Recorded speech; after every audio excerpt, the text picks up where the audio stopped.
Bismillahirrahmanirrahim. Assalamualaikum warahmatullahi wabarakatuh.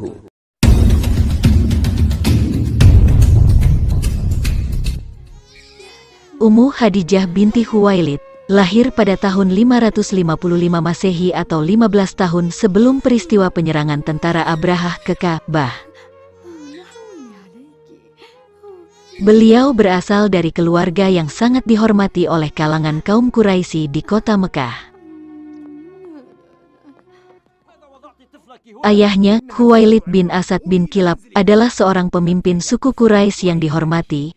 Beliau tidak pernah melakukan kebiasaan suku Quraisy yang dinilai merugikan, yaitu mengubur bayi perempuan hidup-hidup dan menyembah berhala. Khuwailid telah memberinya pendidikan yang baik, sehingga Khadijah memiliki karakter mulia dan tegas. Kaum Quraisy memberi julukan At-Tahirah, atau yang suci pada sosok Khadijah. Sebelum lanjut, mari bantu channel ini agar terus mensiarkan kisah Islam dengan cara klik subscribe, like, dan bagikan video ini ke semua orang, dan saksikan video ini sampai akhir agar tidak salah faham. Sebelum menikah dengan Rasulullah, Ummu Khadijah telah menikah 2 kali. Akan tetapi kedua suaminya meninggal dunia. Hal ini membuat Khadijah menjadi seorang janda. Khadijah telah mewarisi kekayaan kedua suaminya, hingga menjadikannya perempuan terkaya di Mekah saat itu. Beliau kemudian mengambil alih bisnis dan menjadi pedagang yang sukses, sehingga menjadi wanita terkaya di kota Mekah. Suatu hari, Khadijah menghadiri festival yang diadakan kaum Quraisy di sekitar Ka'bah. Saat festival itu berlangsung, datanglah seorang tua bangsa Yahudi yang menyeru kepada peserta acara. Dalam seruannya dia mengatakan, telah hadir seorang utusan Tuhan di antara kaum Quraisy. Namun seruan orang tua itu disambut ejekan, lemparan batu, dan tindakan tidak menyenangkan lainnya dari para peserta festival. Tidak seperti yang lain, Khadijah justru terlihat tenang dan mempertimbangkan setiap perkataan dari orang tua Yahudi tersebut, hingga meresap dalam hati dan ingatannya. Suatu ketika, paman Nabi Muhammad, yaitu Abu Talib, mendengar bahwa Khadijah mencari seseorang untuk memimpin kabilah dagang baru ke Suriah. Mendengar kabar tersebut, Abu Talib bergegas menemui Nabi Muhammad keponakannya untuk membicarakan hal tersebut. Dengan senang hati Nabi Muhammad menerima tawaran dari pamannya, dan Khadijah pun langsung mempekerjakan Nabi Muhammad untuk memimpin kabilah dagangnya ke Suriah. Keuntungan yang didapatkan setiap Nabi Muhammad berdagang, 2 kali lipat pendapatan rata-rata biasanya. Hal ini membuat Khadijah sangat kagum. Kepribadian Nabi Muhammad membuat Khadijah tertarik. Melalui Nafisah binti Munyah, Khadijah mengetahui Nabi Muhammad adalah pria yang jujur dan dapat dipercaya. Akhirnya, melalui perantaraan Nafisah binti Munyah, Khadijah yang saat itu berusia 40 tahun melamar Nabi Muhammad. Dari pernikahan itu, Nabi Muhammad dan Ummu Khadijah telah dikaruniai 6 orang anak. Mereka memiliki 4 anak perempuan, yaitu Zainab, Kulsum, Ruqayyah, dan Fatimah, sedangkan 2 anak laki-lakinya yaitu Qasim dan Abdullah meninggal ketika mereka masih bayi.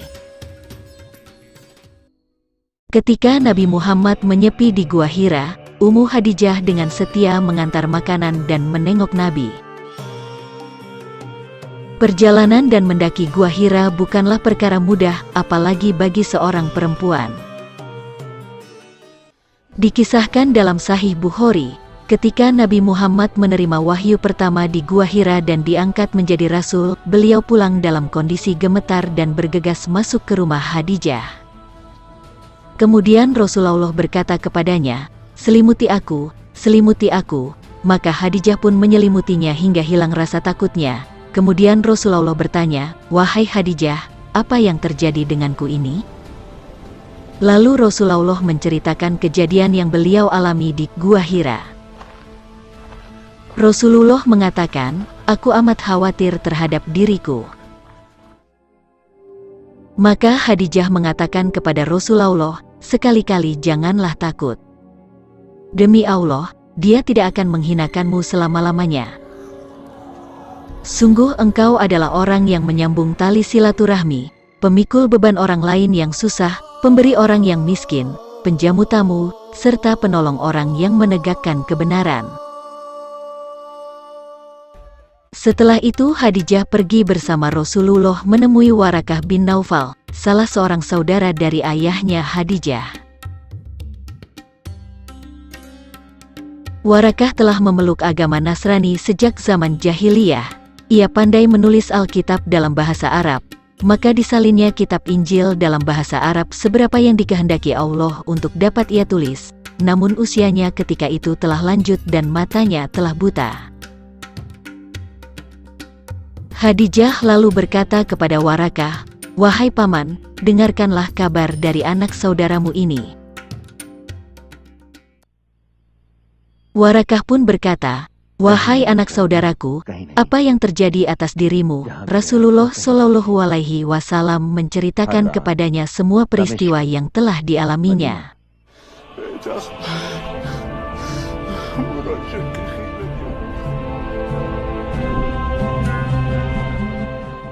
Warakah kemudian menjelaskan, Jibril itu adalah namus yang pernah diutus Allah kepada Nabi Musa. "Semoga saya masih hidup ketika kamu diusir oleh kaummu." Rasulullah bertanya kepada Warakah, "Apakah mereka akan mengusir aku?" Warakah menjawab, "Ya, benar, tidak ada seorang pun yang diberi wahyu seperti engkau, kecuali pasti dimusuhi kaumnya. Jika kelak aku masih mendapati hari itu, niscaya aku akan menolongmu sekuat-kuatnya." Namun tidak berapa lama setelah perjumpaannya dengan Rasulullah dan Khadijah, Warakah meninggal dunia. Sayyid Muhammad bin Alwi al-Maliki al-Hasani, dalam kitab Al-Busra, mengisahkan betapa besar pengorbanan Ummu Khadijah dalam mendukung perjuangan dakwah Rasulullah. Suatu hari ketika Rasulullah pulang dari berdakwah dan hendak masuk ke dalam rumah, beliau melihat Khadijah yang sedang menyusui Fatimah, hendak berdiri menyambutnya, namun Rasulullah mencegahnya. "Wahai Khadijah, tetaplah kamu di tempatmu." Saat itu seluruh kekayaan mereka telah habis untuk membantu dakwah Islam, bahkan keluarga mereka seringkali tidak memiliki makanan sedikit pun.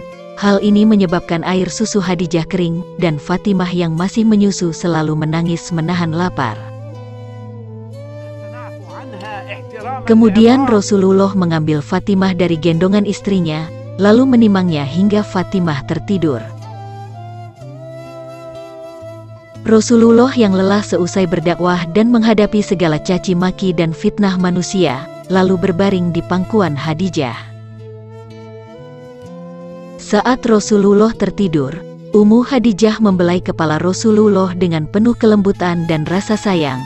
Tak terasa air mata Khadijah menetes di pipi Rasulullah hingga beliau pun terjaga. Rasulullah dengan lembut berkata, "Wahai Khadijah, mengapa engkau menangis? Apakah engkau menyesal bersuamikan aku Muhammad? Dahulu engkau wanita bangsawan, engkau mulia, engkau hartawan, namun hari ini engkau telah dihina orang, semua orang telah menjauhi dirimu, dan seluruh kekayaanmu telah habis." Khadijah pun menjawab, "Wahai suamiku, wahai Nabi Allah, bukan itu yang kutangisi. Dahulu aku memiliki kemuliaan, dan kemuliaan itu telah aku serahkan untuk Allah dan Rasul-Nya. Dahulu aku adalah bangsawan, dan kebangsawanan itu juga aku serahkan untuk Allah dan Rasul-Nya. Dahulu aku memiliki harta kekayaan, dan seluruh kekayaan itu pun telah aku serahkan untuk Allah dan Rasul-Nya. Wahai Rasulullah, sekarang aku tak punya apa-apa lagi, akan tetapi engkau masih terus memperjuangkan agama ini. sekiranya nanti aku mati, sedangkan perjuanganmu ini belum selesai, dan saat itu engkau hendak menyeberangi lautan, atau engkau hendak menyeberangi sungai, namun engkau tidak memperoleh rakit ataupun jembatan. Maka, galilah lubang kuburku, ambillah tulang belulangku, jadikanlah sebagai jembatan untuk engkau menyeberangi sungai itu ataupun rakit untuk mengarungi lautan, supaya engkau bisa berjumpa dengan manusia dan menyampaikan dakwah. Ingatkanlah mereka tentang kebesaran Allah, ingatkan mereka kepada yang hak, dan ajak mereka kepada Islam wahai Rasulullah. Bulan Ramadan mencatat peristiwa penting dalam perjalanan hidup Rasulullah Shallallahu Alaihi Wasallam.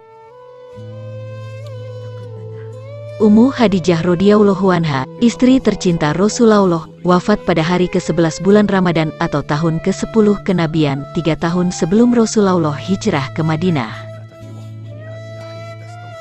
Hadijah wafat dalam usia 65 tahun, saat itu usia Rasulullah sekitar 50 tahun. Peristiwa wafatnya Ummu Hadijah sangat menusuk jiwa Rasulullah. Alangkah sedih dan pedihnya perasaan Rasulullah ketika itu, karena dua orang yang dicintainya, yaitu istrinya Ummu Hadijah dan pamannya Abu Talib yang selalu membela beliau telah wafat. Dalam kitab Al-Busra dari Sayyid Muhammad bin Alwi Al-Maliki Al-Hasani, Hadijah diceritakan menggunakan seluruh hartanya untuk penyebaran dakwah Islam. Hadijah yang awalnya kaya, jatuh miskin, hingga tak punya kain kafan untuk membungkus jenazahnya jika ia meninggal dunia. Menjelang wafatnya, Hadijah dikisahkan meminta sorban yang biasa digunakan Rasulullah untuk menerima wahyu sebagai kafan. Namun sorban tersebut urung digunakan, karena saat itu malaikat Jibril turun dari langit dan mengucap salam serta membawa 5 kain kafan. Kelak ada 5 orang yang menggunakan kain kafan istimewa tersebut, yaitu Ummu Hadijah, Rasulullah, Fatimah, Ali bin Abi Talib, dan Hasan cucu Rasulullah. Ibnu Atsir menyatakan, Hadijah adalah yang Allah tetapkan masuk Islam pertama kali, tidak ada laki-laki maupun perempuan yang mendahuluinya, dinukil dari Ummahat al-Mukminin. Imam Az-Zahabi juga menceritakan, bahwa Hadijah menjadi satu dari 4 wanita yang menjadi teladan dalam kehidupan muslim, keempatnya dijanjikan surga sesuai hadis riwayat Muslim yang artinya, pemuka wanita ahli surga ada 4, yaitu Maryam binti Imran, Fatimah binti Rasulullah, Hadijah binti Huwailid, dan Aisyah binti Abu Bakar. Demikian kisah pengorbanan yang besar dari sosok teladan yang pertama kali beriman kepada Allah dan Rasul-Nya, semoga dapat menjadi contoh bagi setiap muslimah. Wallahu alam bishawab.